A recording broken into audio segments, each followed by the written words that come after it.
ख़वातीन व हज़रात, इस वक्त मैं स्टॉकहोम शहर के वस्त में जो एक जगह ऊदन प्लान है वहाँ पे हूँ।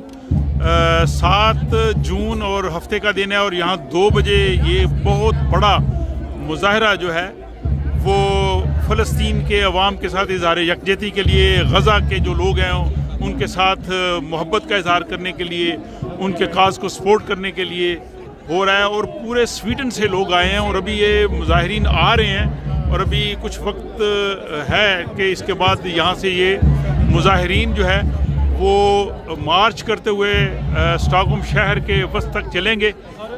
और आप देख सकते हैं कि हर तरफ जो है वो फ़लस्तीन के जो परचम है उनकी भरमार है। और यहाँ जो मुज़ाहिरीन हैं इनमें अक्सरियत जो है वो यहाँ मकामी स्वीडिश लोगों की है, बाकी लोग भी हैं और दुनिया के हर ख़ित्ते से तल्लुक़ रखने वाले लोग जो स्वीडन में हैं, जो अमन पे, इंसाफ पे और जो जुल्म के ख़िलाफ़ आवाज़ बुलंद कर रहे हैं, वो लोग यहाँ पे आए हुए हैं। और इनमें आप देख सकते हैं इनमें बच्चे भी हैं, बड़े भी हैं और वो सब लोग अपने इस मौके पे दुनिया को बताना चाहते हैं कि वो इस जुल्म के ख़िलाफ़ हैं। वो चाहते हैं कि वहाँ पे सीज़ फायर हो, वहाँ पे अमन हो और गज़ा के लोगों को भी जो है वो ज़िंदा रहने का हक़ मिले।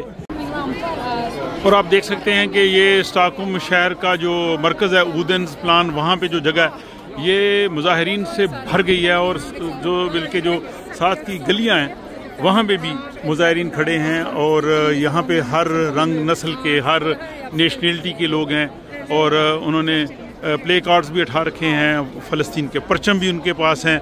और जैसे मैंने शुरू में कहा कि यहाँ में सबसे बड़ी जो तादाद है वो मुकामी स्वीडिश लोगों की है और वो भी गज़ा में होने वाले जुल्म पे खामोश नहीं है और अपनी आवाज़ जो है वो भरपूर अंदाज से जो है वो बुलंद कर रहे हैं और शायद ये आवाज़ आगे सुनी जाए और गज़ा के लोगों पे होने वाला जुल्म जो है वो बंद हो सके।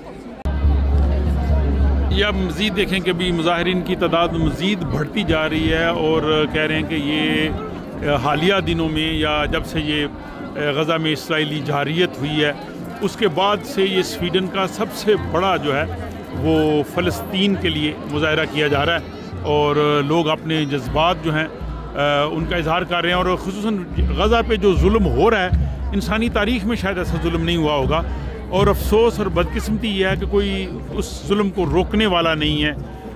जो हुकूमतें हैं वो खामोश हैं। इस्लामी ममालिक कहने को तो 57 इस्लामिक कंट्रीज़ हैं, उनकी फ़ौजें हैं, वो बड़े बड़े वसाइल रखते हैं लेकिन ज़बानी जमा खर्च कर रहे हैं, बल्कि अब तो वो ज़बानी जमा खर्च भी नहीं कर रहे, जो इंतहाई जो है वो अफसोसनाक और तकलीफ़ दे चीज़ है। और हम लोग बस यही कर सकते हैं जो यहाँ पे कर रहे हैं। लोग यहाँ पे जमा हैं, अपनी आवाज़ बुलंद कर रहे हैं, फ़लस्तीन के साथ इज़हार यकजहती कर रहे हैं, लेकिन गज़ा के जो लोग हैं वो एक तारीख़ रकम कर रहे हैं बहादुरियों की, वो जुल्म को बर्दाश्त करने की। और इस जुल्म के ख़िलाफ़ हर शख्स को जो है वो अपनी आवाज़ ज़रूर बुलंद करनी चाहिए। तो आज का ये मुख्तसर व्लॉग है और हम भी इन मुज़ाहिरीन में शामिल हैं और बहुत से लोग अभी आ रहे हैं और यहाँ पे मुझे बताया गया कि पूरे स्वीडन से आज लोग यहाँ पे जो है वो जमा हैं। तो हम इनके साथ इज़हार यकजहती करते हैं और हम हर उस जुल्म को, हर उस सितम को मुस्तरद करते हैं जो इंसानियत के ख़िलाफ़ है। और यहाँ पे अक़वाम आलम की बाज़ औक़ात खामोशी जो है वो भी एक सवालिया निशान है, लेकिन अवाम जो हैं वो दुनिया के इन यूरोपीय ममालिक के वो इस जुल्म के ख़िलाफ़ हैं। और बदकिस्मती से जो हुकूमतें, ख़ुसूसन जो मुस्लिम हुकूमतें हैं, 58 इस्लामिक कंट्रीज़ हैं, वो बिल्कुल खामोश है। वो इस पर बिल्कुल नहीं बोल रहे। ना उन मुल्कों में इस तरह के मुज़ाहरे, मेरे ख्याल इस तरह का मुज़ाहरा जो है वो शायद इस्लामी ममालिक में भी किसी जगह पे नज़र नहीं मुझे आया। अगर हो तो शायद आप लोग शेयर कर सकते हैं तस्वीर को। और इस मुज़ाहरे को जो है वो यहाँ के अवाम सब मिल के जो है वो कर रहे हैं। इस हवाले से मज़ीद अपडेट्स होंगी वो भी मैं आपको पेश करता हूँ। अपना ख्याल रखिएगा और आप भी जो है वो इस जुल्म के ख़िलाफ़ और फ़लस्तीनियों के साथ इज़हार यकजहती के लिए अपनी आवाज़ ज़रूर बुलंद करें।